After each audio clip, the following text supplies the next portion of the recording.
أعوذ بالله من الشيطان الرجيم بسم الله الرحمن الرحيم يا أيها الذين آمنوا قوا أنفسكم وأهليكم نارا আমার আল্লাহ পাক রব্বুল ইজ্জত বলেন, হে মুমিন, তোমরা নিজেরাও জাহান্নাম থেকে বাঁচো।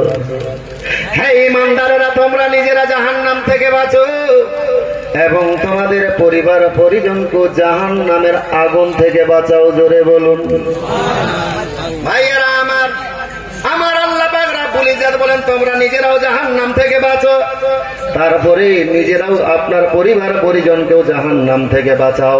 হে পর্দার আড়ালের মা, এখানে প্রথমত আপনাদের ভূমিকা আছে। আপনি যদি একজন মা ভালো হতে পারেন, আপনার সন্তানটা অবশ্যই ভালো হবে। মা, আপনি মা যদি একটা কোরআনওয়ালা হতে পারেন, আপনার সন্তানটাও একটা কোরআনওয়ালা হবে। আপনি মা যদি একটা নামাজি হতে পারেন রে মা, আপনার সন্তানটাও একটা নামাজি হবে। হে নবীর উম্মতের দল, আজকে আমরা সবাই ভালো সন্তান লাভ করতে চাই। আমরা চাই যে আমার সন্তান যেন একটা 5 ওয়াক্তের নামাজি হয়, অথবা আমার সন্তান যেন একটা হাফিজে কোরআন হয়, অথচ তার চেষ্টা আমরা আদৌ করি না। আপনার যদি একটা হাফিজে কোরআনের আপনার সন্তানের প্রয়োজন হয় রে মুমিন, তাহলে ওই বৌমাটা চিত্রনায়িকা নিয়ে আসলে হবে না। একটা হাফিজে কোরআনের যদি সন্তানের প্রয়োজন হয়, তাহলে আপনাকে বৌমাটা একটা কোরআনওয়ালা নিয়ে আসতে হবে। তাহলে সেই কোরআনওয়ালা বৌমার পেট থেকে কোরআনওয়ালা সন্তান হবে। জোরে বলো না। হ্যাঁ, নবীর উম্মতের দল, আপনার যদি একটা নামাজি সন্তানের প্রয়োজন হয়, তাহলে বৌমাটা ওই নায়িকা দেখে নিয়ে আসলে হবে না। ওই অর্ধ উলঙ্গ ড্রেস পরে রাস্তায় চলাফেরা করবে, ওই রকম বৌমা নিয়ে আসলে হবে না। আপনার যদি একজন নামাজি, আপনার নামাজি সন্তানের প্রয়োজন হয়, তাহলে বৌমাটা একটা নামাজি নিয়ে আসতে হবে। তাহলে সেই বৌমার পেট থেকে, ওই নামাজি বৌমার পেট থেকে নামাজি সন্তানই হবে। জোরে বলো। গাছ ভালো তো, গাছ ভালো তো। ও, বাড়িতে লাগিয়েছেন আমরার গাছ, আর দোয়া করছেন আল্লাহ ওইটা আপেল ধরে, আপেল ধরবে, ধরবে। একজন মুরব্বী মানুষ আমাদের কাছে এরকম পানি নিয়ে এসছে, 1 বোতল পানি। মৌলী সাহেব কি করবো? ফুক করে দেন। আজ এত বড় পানি, এই 1 বোতল পানি কি করবেন? কই এর না মৌলী সাহেবের বাড়ির সামনে একটা আমড়ার গাছ আছে, আমড়ার গাছ আছে, কি করবেন বাজি? মৌলী সাহেব আমড়ার গাছে ছিটাই, আমড়ার গাছে পানি পড়া ছিটাবেন। নিয়ত কি চাচা আপনার? ওই চাচা বলছে, মৌলভী সাহেব আমার নিয়ত হলো এই পানি পড়া ওই গাছের উপরে পড়ার সাথে সাথে যেন আগামীকাল ওই আমড়ার গাছে আমড়া না ধরে আপেল ধরে। আপেল বলেন আপনারাই বাজি, ধরবে, ধরবে? আমি যদি 1 খতম বকশি ওখানে দুম ফুকি আপনার দম দিই, তবুও ধরবে? ধরবে না, কারণ আমড়ার গাছে আমড়াই ধরবে। কথা ঠিক না ভুল?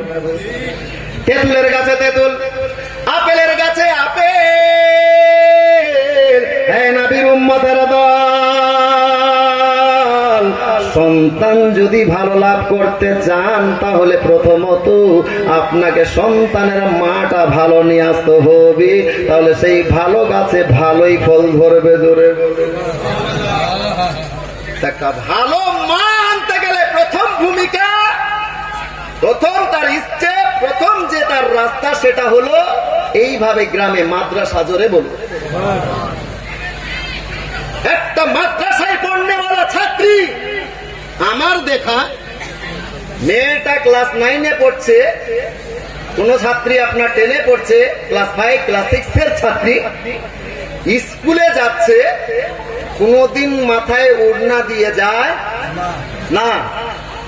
আর ওই মেয়েটাই যখন মাদ্রাসায় আসে, বক্তব্যে লেখাপড়া করার জন্য আসে, তার বাপকে শিখানোর প্রয়োজন পড়ে না, কোন মৌলবীকে বলার প্রয়োজন পড়ে না। অথচ ওই মেয়েটা, যেই মেয়েটা ক্লাস 9-এ পড়ে স্কুলে বেপরদা বেহায়ার সহিত স্কুলে যায়, সেই মেয়েটা যখন মাদ্রাসায় আসে, বক্তাদি কায়দাটা বুকে যখন জড়িয়ে নিয়ে আসে, তাকে কাউকে বলার প্রয়োজন পড়ে না। সেই মেয়েটা নিজে করে উন্না দিয়ে সুন্দর করে নিজের মাথাটাকে ঢাকিয়ে মক্তম মাদ্রাসায় আসে। জোরে বলো, এই হলো মাদ্রাসার ফায়েজ, এই হলো মাদ্রাসার ফায়েজ ও বরকত।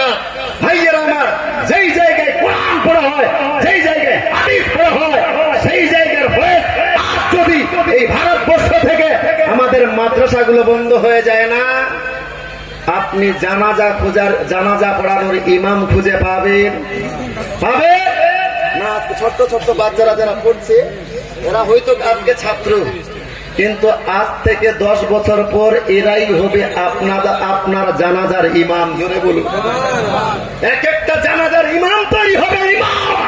ভাইয়ের আমার, বলছিলাম এই মাদ্রাসার ফয়েজ, আমি অত বড় বিশাল বড় আপনার মুক্তি বা বড় বড় বক্তা নয়, সামান্য একটা ছোট্ট ঘটনা বলবো আপনাদের সামনে, হাদিস ও কোরআনের উদ্ধৃতি দিয়ে নয়।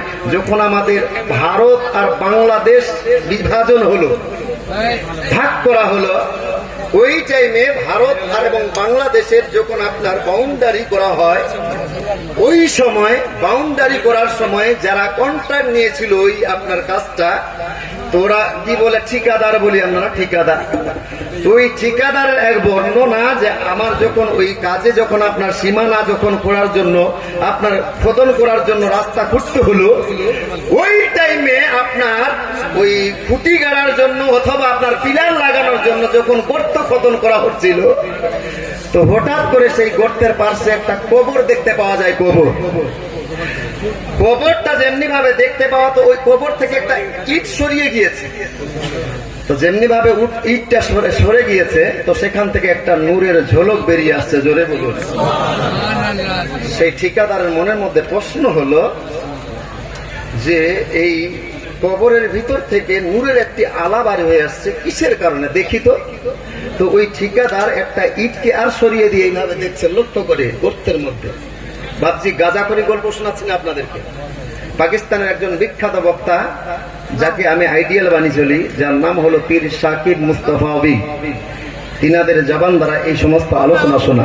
উনি বলছেন যে এই যখন দুইটা ইট সরিয়ে দেওয়া হলো, তো দেখতে পাওয়া যাচ্ছে আরো বেশি আলো দেখতে পাওয়া যাচ্ছে।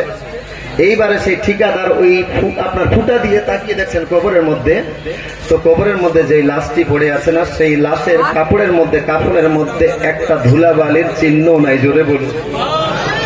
কাপড়ের মধ্যে কোনো দাগ নাই, বরঞ্চ সেই কবরটা একটা ফুলের বাগানে ভরে আছে। জোরে বলুন, ফুলের বাগানে ভরে আছে। তো ওনার বড় টেনশন যে এইরকম দুনিয়াতে যার কবর জান্নাত তৈরি হয়ে আছে, এই ব্যক্তি দুনিয়ার কোন সাধারণ ব্যক্তি হতে পারে? আপনাদের কি মনে হচ্ছে সাধারণ ব্যক্তি হতে পারে? এই প্রশ্নের উত্তর নেওয়ার জন্য বহু জায়গায় খুঁজাখুঁজি করলেন যে এই কবরটা কার, একটু খবর নিত।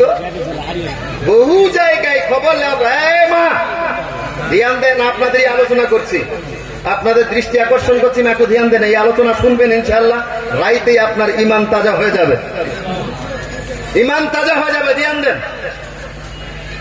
ওই তাল্লাশি চালিয়ে জানতে পারলো একজন বৃদ্ধা মহিলা, তার স্বামীর কবর। ওই বৃদ্ধার বাড়িতে চলে গেলেন ওই ঠিকাদার, বললাম মা আপনাকে গোটা কয়েক প্রশ্ন। বললো কি প্রশ্ন? ভাইয়েরা আমার ধ্যান দেন। ওই ঠিকাদার ওই বৃদ্ধা মহিলাকে বলতে লাগলো, মা আপনারা বলতে হবে আপনার স্বামী দুনিয়ার মধ্যে এমন কি ভালো কাজ করেছে যার ফলে আল্লাহ নারায়ে তাকবীর। তো বলছিলাম যে ওই যে কবরটা তল্লাশি পেয়েছে, তল্লাশি করে কে মালিক বার হলো, একটা বুড়ি, তার স্বামী। ওই বুজরুগ ব্যক্তির কাছে যে বলতে লাগলেন ওই ঠিকাদার যে মা বলেন তো আপনার স্বামী দুনিয়াতে এমন কি ভালো কাজ করেছিল যার ফলে আপনার স্বামীর কবরটা দুনিয়াতেই জান্নাতের বাগান হয়ে গিয়েছে। তো ওই বৃদ্ধা মহিলা বলতে লাগলো, কই বাবা আমার তো মনে পড়ে না যে আমার স্বামী সেইভাবে কি কাজ করেছিল, আমার স্বামী এরকম কোন ভালো কাজ করেছিল আমার সেরকম জানা নাই, তবে একটা আমল ছিল আমার স্বামী। বললো কি আমল? বললো আমার স্বামী 5 ওয়াক্তের একজন নামাজি ছিলেন, 5 ওয়াক্তের নামাজ পড়তেন, 5 ওয়াক্তের নামাজ পড়ছিলেন। আর যখন আমার স্বামী নামাজ পড়তে যাইতেন, তো ফজরের টাইমে নামাজ পড়ার পর, যখন নামাজ পড়ার পরে সমস্ত মুসল্লিগণ কোরআন শরীফ তেলাওয়াত করতেন, তো আমার স্বামী ওই টাইমে কোরআন শরীফ যেহেতু পড়তে জানতেন না আমার স্বামী, যার জন্য ওই মসজিদের কোনায় বসে বসে কান্না করতেন। আল্লাহ, এই সমস্ত মুসল্লিরা ফজরের নামাজের পরে কোরআন শরীফ তেলাওয়াত করে, আর আমি কোরআন শরীফ পড়তে জানি না, এর জন্য আমার স্বামী কান্না করতেন। তারপরে আমার স্বামী সেই মসজিদ থেকে আসার পরে যখন বাড়িতে আসতো, বাড়িতে আসার পরে তাক থেকে কোরআন শরীফটাকে নিয়ে, কোরআন শরীফটাকে খুলে আমার স্বামী এইভাবে কোরআন শরীফের আয়াতের উপরে আঙ্গুল রেখে বলতো, আল্লাহ আল্লাহ ইহা ক্যা লিখা হুয়া है मुझे मालूम नहीं, अल्लाह यहाँ क्या लिखा हुआ है मुझे मालूम नहीं, लेकिन इतना जरूर मालूम है कि यहाँ तूने जो कुछ फरमाया वो सच फरमाया। जोर से बोलो আল্লাহ, আমার জানা নাই এই জায়গাতে কি লেখা আছে, তবে আল্লাহ তুমি এখানে যাহা লিখেছো এটা সত্যই লিখেছো, মিথ্যা লিখো নাই।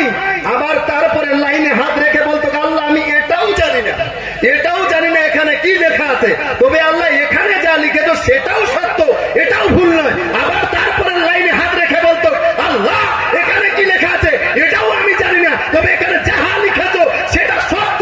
এইভাবে ডেলি আমার স্বামী ফজরের নামাজের পর 2 পৃষ্ঠা 3 পৃষ্ঠা কোরআন শরীফের ওই আপনার পাতার উপর আঙ্গুল ফিরাতো, আর এইভাবে বলতো।